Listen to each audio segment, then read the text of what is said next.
लेकिन ऐसा क्या हुआ जो हमको ये एक मेजर अमेंडमेंट आज लेके आना पड़ा। 2013 में यूपीए सरकार था और चुनाव सर पे था, चुनाव आने वाला था। उसमें यूपीए सरकार ने कदम उठाया कि कुछ बदलाव लाना चाहिए। उस समय सर यूपीए सरकार ने जो चेंजेस लाया है उसको मैं थोड़ा सा कंपेयर करके बताना चाहता हूं। उस समय भी जेपीसी गठन हुआ, आज भी जेपीसी बनी है। फर्क क्या है सर? उस समय का सेलेक्ट कमेटी में 13 मेंबर थे और इस बार के जेपीसी में 31 मेंबर्स। उस समय का सेलेक्ट कमेटी का टोटल सीटिंग हुआ 22 बार, इस बार का जेपीसी का टोटल सीटिंग हुआ है 36। उस समय total delegation, organisation, stakeholder जो सेलेक्ट कमेटी के सामने में पेशकश हुआ 18 और इस बार 284। उस समय 14 राज्य और केंद्र शासित प्रदेशों से चर्चा हुई, इस बार 25 state board, state government, 5 minority commission और कई विधायक एमपी तो उसका हिसाब ही नहीं है। टोटल मेमोरेंडम रिसीव किया उस समय 32 और इस बार का तो मैंने पहले बता दिया 97,27,772 प्लस अनौपचारिक रूप से हमारा मंत्रालय में भी लाखों की संख्या में हमने रिसीव किया है। उस समय का सेलेक्ट कमेटी कहां विजिट किया? ले, जम्मू, श्रीनगर। उस समय ये तीनों एक ही स्टेट था। ले अभी यूनियन टेरिटरी हो गया, जम्मू, श्रीनगर। और इस बार कहां विजिट किया मैंने आपको नाम पहले ही बता दिया, किस किस शहरों में इस कमेटी ने विजिट किया है। अध्यक्ष महोदय जी, जब हम लोग महत्वपूर्ण बिल पर चर्चा कर रहे थे, थोड़ा सा बैकग्राउंड संदर्भ को भी रखते हुए मैं बात को रखना चाहता हूं।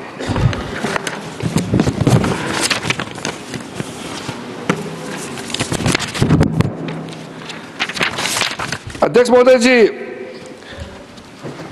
यहां कहा गया है कि हम जो कदम उठा रहे हैं मुसलमानों को नुकसान होगा। कई लोगों ने कहा ये अनकॉन्स्टिट्यूशनल है, गैर कानूनी है और मुसलमानों का हक छीना जा रहा है। अलग अलग तरीके से लोगों ने अपना बात को रखा है। ठीक है, बात रखने का अधिकार है, लेकिन मैं बहुत ही साफ तरीके से ये सारे जो आरोप लगाए हैं उसको मैं खारिज करना चाहता हूं। सर, सबसे पहले ये जो वक्फ प्रॉपर्टी होता है, इसका मैनेजमेंट, इसका क्रिएशन और इसका बेनिफिशियरी ये नॉन मुस्लिम के अलावा कोई और हो, किसी के पास हो ही नहीं सकता है, मुस्लिम के पास ही रहेगा। कोई नॉन मुस्लिम इसमें हस्तक्षेप नहीं कर सकता है। जो वाकिफ होता है वो एक मुसलमान ही होता है और जो औकाफ बन जाता है वो प्रॉपर्टी क्रिएट हो जाता है, उसको मैनेजमेंट कौन करता है? मुतावाली, वो भी मुसलमान ही होना पड़ता है। और किसके लिए वक्फ क्रिएट करता है? 3 पर्पस के लिए।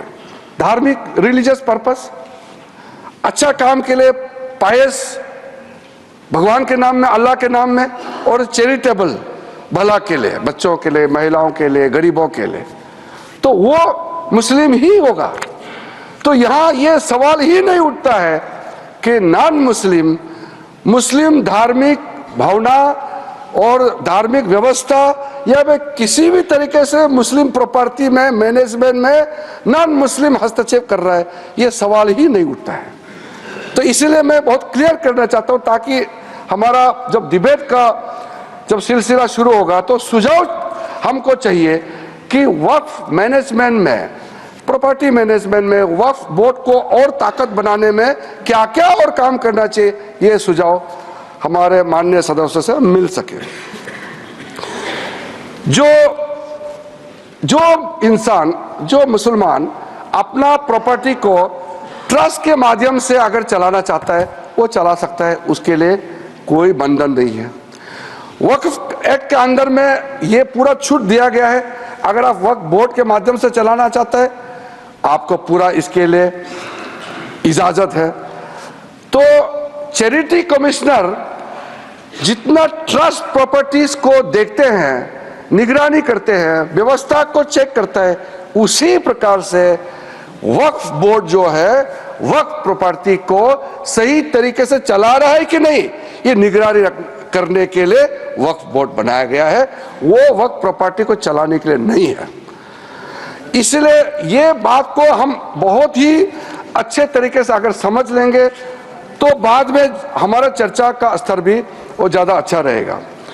हमने सर जो प्रावधान किया है, बेसिकली ट्रांसपेरेंसी को, अकाउंटेबिलिटी को, एफिशिएंसी को, ये तीन बड़ा पैमाना है। जवाबदेही तो होना चाहिए, क्षमता होना चाहिए, पारदर्शिता होना चाहिए। तो ये तीन जो व्यवस्था है, ये हमारा पूरा एक्सरसाइज जो है इस पे केंद्रित होता है। आर्टिकल 25, 26, 30 का हवाला देकर के कई बार लोगों ने हमारा खिलाफ, इस बिल का खिलाफ, इस प्रस्तावना के खिलाफ में लोगों ने कहना शुरू किया है।